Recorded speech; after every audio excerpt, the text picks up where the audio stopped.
Hello, everyone. Welcome. Happy Hump Day Wednesday. I hope all of you are having a good work week so far. Or if you're off for the holidays, I hope you're having a great time relaxing, watching Wonder Woman 1984. I got bittersweet news here. This is a little bit unfortunate.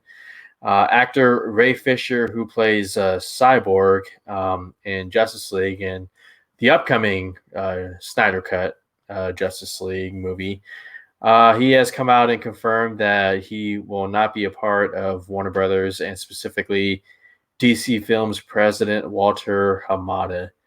Why do I say this is bittersweet? Because I believe that Ray Fisher's Cyborg has a lot of great stuff coming out in the Snyder Cut. In fact, Zack Snyder talked about how his character was the heart of the original cut of Justice League. And as evident through the first trailer, the only trailer that has been released since it was announced that Snyder Cut will be coming to HBO Max, in that trailer, we see evidence of that. Ray Fisher's Cyborg is living his glory days, playing football. His mom is in the stands cheering him on. And then the tragedy happens, that tragic accident where he becomes Cyborg. And then we see later on in the trailer Ray Fisher's Cyborg attempting to save his father and his father making a sacrifice. So there's a lot of hints that we are getting a lot more of Ray Fisher's Cyborg. And as a result, I think fans, audiences would have indeed liked his character, if not loved his character, and would have been rooting for a solo movie. So let's go through the tweet here. I'll read it. This is from Ray Fisher's Twitter. It says, Walter Hamada is the most dangerous kind of enabler. His lies and WBPR's failed September 4th hit piece sought to undermine the very real issues of the Justice League investigation. I will not participate in any production associated with him. A over E, accountability over entertainment. Now, if you guys haven't been keeping up with this drama that's going on between Ray Fisher and Warner Brothers, Justice League reshoots, there were reports that Joss Whedon, who took over for Zack Snyder, had a very toxic environment set with a lot of abusive language and behavior. WB heard about this, and after Ray Fisher pushed for an investigation, he finally got that. And Ray Fisher made it very clear that a third-party investigator with no ties to Ray Fisher's camp or Warner Brothers would have to come in and do a thorough, honest investigation. And that's where, in his tweet, WBPR's failed September 4 hit piece comes into play.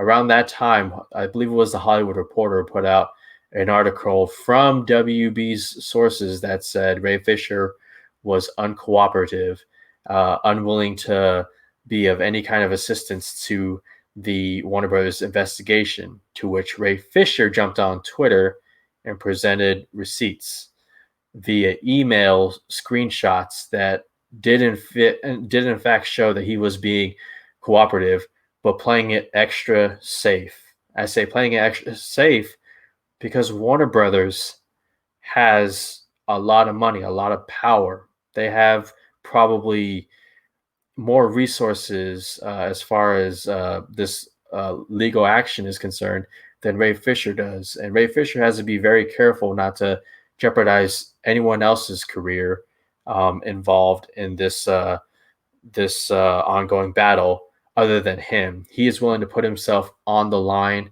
to his career on the line, to stop toxic, abusive behavior that's been going on Hollywood sets, honestly, since, I mean, probably going back to the 60s, even before that. I'm sure there are plenty of examples online of that kind of behavior happening. So the full tweet of Ray Fisher's response here also has a link to the New York Times article that I just profiled here. You guys can check it out on my channel. I'll leave a description in the link below where I go through the entire article. But he is obviously calling out Walter Hamada, calling him an enabler because he refuses to acknowledge that not only Josh Whedon and John Berg, producer John Berg, were were responsible for what happened behind the scenes with Justice League, but also Jeff Johns. Now Jeff Johns is an incredible comic book writer, a very respected one because of what his work because of his work in specifically DC's New 52 run. He was brought in to kind of be the Kevin Feige of Warner Brothers and DC, but as we now can see, that hasn't worked out very well. Um, it's my belief that he was very much a control freak and somebody who his head got too big because he's a great comic book writer, but has that translated well to Hollywood big budget productions, movies, live action movies? I don't think so. And I was a fan of Jeff Johns early on. I was like, okay, yeah, this is the guy. But the Justice League reshoots, how pretty much everything got torn apart as far as continuity. Um, Ben Affleck leaving the role of Batman, which isn't really on Jeff Johns solely, but during that time in Warner Brothers where everything was being changed, it's clear it was not a fun place to work at. And Ray Fisher, along with Jason Momoa to an extent, are speaking out about that. Ray Fisher more. So Ray Fisher is apparently done with Warner Brothers and DC as he continues to fight the good fight and put his career on the line. Now, the question is, should you believe him? You know, everything that he has tweeted so far in regards to this Justice League investigation, going back to when he first said, I take back everything I said about Josh Whedon, because during the press tour for Justice League back in 2017, he was saying a lot of stuff about, yeah, Josh Whedon is the guy, the right guy, this and that. Earlier this year, Ray Fisher retracted all of his statements and has since then followed through with every time he has tweeted or spoken out. He's played this investigation very carefully, as I just said, and he means what he says. And so I think after we see him in the Snyder Cut, that'll be it for Ray Fisher's Cyborg, unless something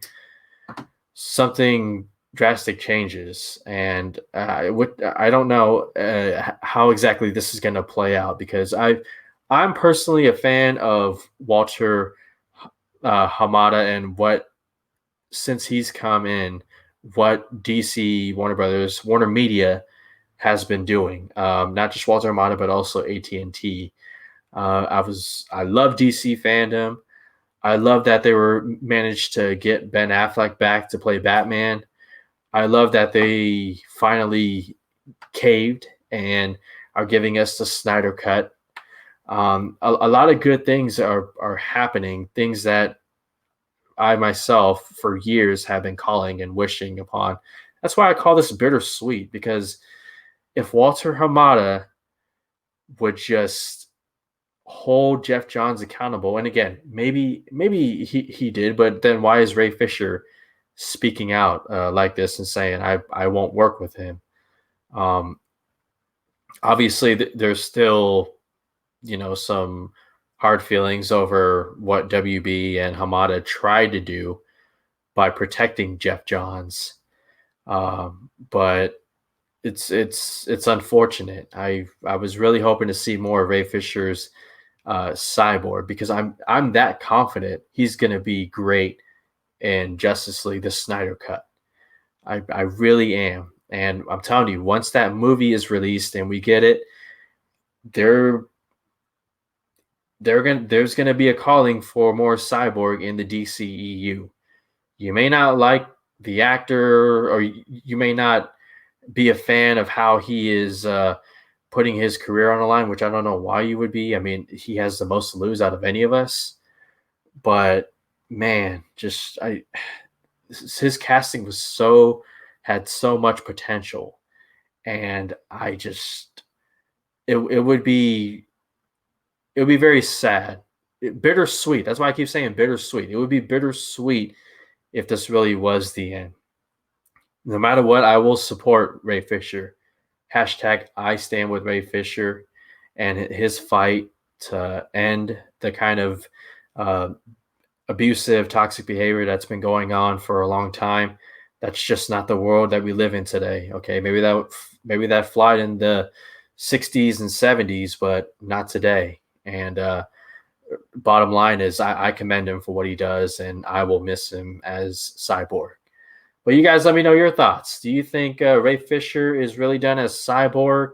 What do you think about Walter Hamada and how he has handled this so far? Let me know your thoughts in the comments below. Thank you so much for joining me. My name is Gio. You guys can subscribe here for more DC news, DC rants, trailer reactions, movie reviews, etc.